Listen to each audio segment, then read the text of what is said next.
Good morning students. आज के class में हम लोग नेटवर्क सिक्योरिटी से जुड़ी हुई कुछ चीज़ों के बारे में देखेंगे, जैसे HTTPS, वायरस, फायरवॉल और भी बहुत सारे टॉपिक्स हैं जिसको आज हम लोग देखेंगे। पिछले क्लास में एक टॉपिक छूट गया था जो कि वीडियो कॉन्फ्रेंसिंग। आज उसी से स्टार्ट करते हैं। वीडियो कॉन्फ्रेंसिंग क्या होता है? तो दो या दो से अधिक लोग जब आपस में बिना एक जगह मिले फेस टू फेस मीटिंग कर पाते हैं, उसी को हम लोग बोलते हैं वीडियो कॉन्फ्रेंसिंग या वीडियो कॉलिंग। जैसा कि अभी हम व्हाट्सएप, फेसबुक या और किसी ऐप के थ्रू कर पाते हैं। तो जब दो या दो से अधिक लोग बिना एक दूसरे से मिले किसी एक डिवाइस के माध्यम से, किसी एक डिवाइस की मदद से आपस में फेस टू फेस मीटिंग कर पाते हैं, यानी कि जब उनकी वॉइस भी वहां तक जा पाती है, दूसरे की वॉइस पहले तक पहुंच पाती है और दोनों आपस में एक दूसरे के फेस को देख पाते हैं, उसी को बोलते हैं वीडियो कॉन्फ्रेंसिंग। ये हम लोग इंटरनेट के माध्यम से कर सकते हैं। इंटरनेट हमें एक सर्विस देता है जिसके थ्रू हम इंटरनेट पे अपने वॉइस को और अपने वीडियो को लाइव शेयर कर सकते हैं। नेक्स्ट टॉपिक है वायरस, जो कि हम लोग फर्स्ट ईयर में पहले पढ़ चुके हैं। वायरस क्या होता है? वायरस एक छोटा प्रोग्राम, कंप्यूटर का एक छोटा प्रोग्राम जिसका इस्तेमाल कंप्यूटर में जो फाइल्स है उन्हें नुकसान पहुंचाने के लिए होता है। इसे बनाने वाला भी सिर्फ इसीलिए इसे बनाता है ताकि वो कंप्यूटर के कुछ फाइल को नुकसान पहुंचा सके, या कंप्यूटर में जो डेटा यूजर का है उसे वो एक्सेस कर सके अनऑथराइज्ड तरीके से। तो वायरस के बहुत सारे टाइप होते हैं जो मैंने पहले आपको लिखवाया है। तो यहाँ पे एक टॉपिक था तो मैंने सोचा कि इसको मैं डिस्कस कर दूं। नेक्स्ट टॉपिक है स्पैम। स्पैम क्या होता है? तो आप अपने मोबाइल फ़ोन में देखे होंगे कि बहुत सारे जब मैसेजेस आते हैं, ऐसे मैसेज आते हैं जिसमें रेड कलर का टिक आ जाता है और वो लिखा हुआ होता है स्पैम, या कोई कॉल आता है जो जिसमें लिखा हुआ होता है स्पैम। स्पैम होता क्या है? तो स्पैम हम बोल सकते हैं फ्रॉड कॉल या फ्रॉड मैसेजेस को, वैसे मैसेजेस या वैसे कॉल्स जो आपसे डेटा लेने के लिए, अनऑथराइज्ड तरीके से आपसे डेटा लेने के लिए आपको करता है, या आपसे पैसे मांगता है, या कोई ऑफर का झांसा देकर आपसे जो पैसे निकाले जाते हैं कॉल या मैसेज की मदद से, वैसे कॉल्स या मैसेजेस को बोला जाता है स्पैम। नेक्स्ट टॉपिक है एंटीवायरस। एंटीवायरस क्या होता है? तो जैसे हम लोग वायरस पढ़े, एंटी का मतलब जस्ट ऑपोजिट, उल्टा। एंटी जो वायरस होता है उसी का ऑपोजिट होता है एंटीवायरस, यानी कि अगर हमारे कंप्यूटर में वायरस आ चुका है तो उसे अगर हमें ख़त्म करना है, हम चाहते हैं कि उस वायरस को डिलीट कर दे, तो ये नॉर्मली पॉसिबल नहीं है। हम चाहे अगर हम ये करने बैठे तो हम नहीं कर पाएंगे। एक्चुअली हम उसे फाइंड ही नहीं कर पाएंगे कि वायरस कौन सा है, कौन सा हमारा नॉर्मल फाइल है। इसी वजह से एक प्रोग्राम होता है, एक सॉफ्टवेयर होता है जिसको हम लोग बोलते हैं एंटीवायरस, जो इस तरह के वायरसेस को ढूंढता है और उसको डिलीट करता है, या अगर डिलीट नहीं कर पाता तो उसे डिसइंफेक्ट कर देता है, यानी कि ऐसा कर देगा, नल कर देगा, जिससे आपके कंप्यूटर को कोई फर्क नहीं पड़ेगा। नेक्स्ट टॉपिक है फायरवॉल। जैसे हम अपने घर में अपने घर की सुरक्षा के लिए चारों तरफ बाउंड्री दिया करते हैं, उसी तरह होता है फायरवॉल।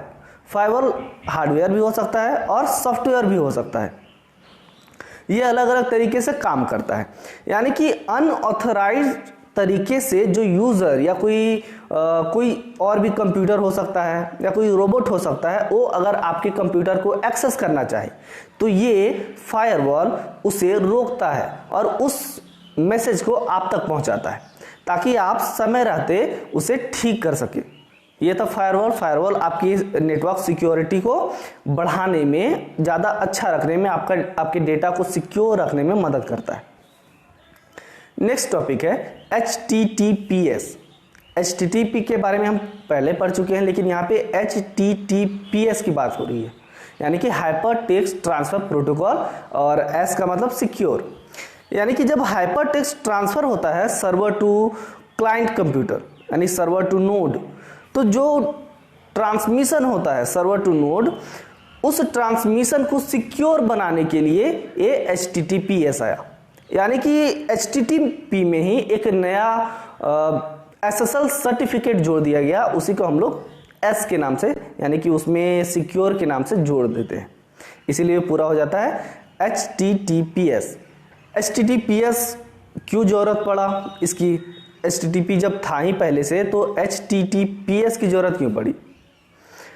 तो ये एक तरह का सर्टिफिकेट है, जैसे इंसानों का कैरेक्टर सर्टिफिकेट होता है, उसी तरह किसी वेबसाइट का एक सर्टिफिकेट होता है जिसको हम लोग SSL के नाम से जानते हैं या TLS के नाम से जानते हैं।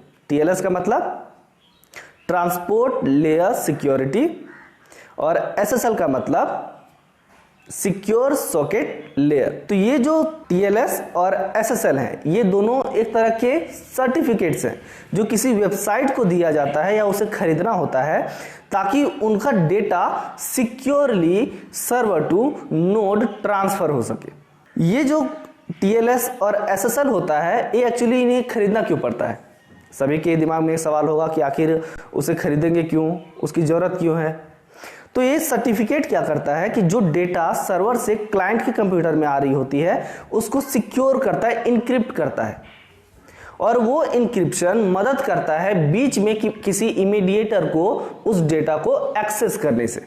यानी कि अगर कोई अनऑथोराइज्ड इंसान या कोई कंप्यूटर अगर चाह रहा हो कि आपका डेटा जब सर्वर से क्लाइंट के कंप्यूटर में ट्रांसफर हो रहा है, आपके कंप्यूटर में ट्रांसफर हो रहा है, तो बीच में उस डेटा को वो एक्सेस कर ले, तो ये SSL नहीं होने देता।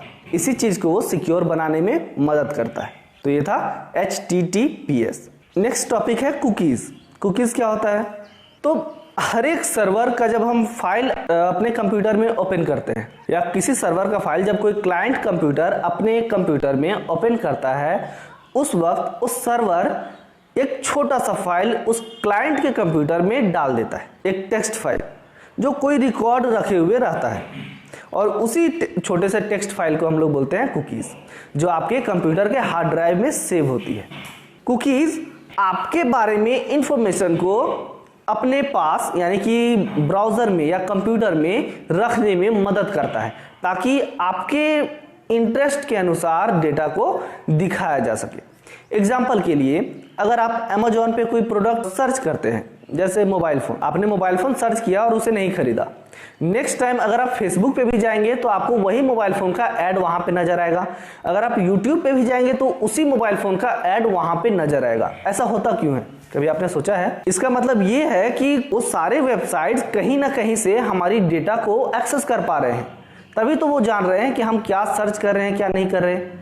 इसका मतलब ये है कि सारे वेबसाइट्स अपना एक छोटा सा टेक्स्ट फाइल हमारे कंप्यूटर या हमारे मोबाइल फोन के हार्ड ड्राइव में स्टोर कर देते हैं। जब भी हम उनका वेबसाइट ओपन करते हैं या कोई ऐप इंस्टॉल करते हैं, तभी वो समझ पाते हैं कि हम क्या चाहते हैं और क्या क्या मेरी सर्च हिस्ट्री है। उसी के बेसिस पे वो उस डेटा को शो करते हैं, उस ऐड को शो कर पाते हैं। अगर कुकीज ना हो तो आप जब देखते होंगे कि YouTube में जो आप वीडियो देखते हैं जिस तरह की, सेम उसी तरह की वीडियोस आपको हमेशा रिकमेंडेड में नज़र आती है, सजेशंस में नज़र आती है। ऐसा नहीं कि आप गाने ज़्यादा देखते हैं तो आपको कॉमेडी वीडियो नज़र आने लगे। एक आध टाइम ऐसा हो सकता है, लेकिन हमेशा ये पॉसिबल नहीं है। क्यों होता है ऐसा? क्योंकि YouTube आपके इंटरेस्ट के अनुसार जिस तरह की वीडियोस आप देख रहे हैं उस तरह की कुकीज़ आपके हार्ड ड्राइव में स्टोर कर देती है, और उसके बाद जब नेक्स्ट टाइम आप आते हैं तो वैसे ही वीडियो दिखाती है जैसा आप वीडियो पसंद करते हैं। इसे बोला जाता है मशीन लर्निंग। इस तरह के प्रोग्राम को मशीन लर्निंग बोला जाता है, और ये जो है एक कुकीज़ के थ्रू ही पॉसिबल है, क्योंकि कोई सॉफ्टवेयर यूजर का इंटरेस्ट नहीं जान सकती। इसी वजह से वो मदद लेती है एक छोटे से फाइल का, जिसको हम लोग कुकीज़ के नाम से जानते हैं। आई होप आपको ये वीडियो अच्छा लगा होगा, और अगर कोई प्रॉब्लम है तो आप कमेंट कर सकते हैं। Thank you.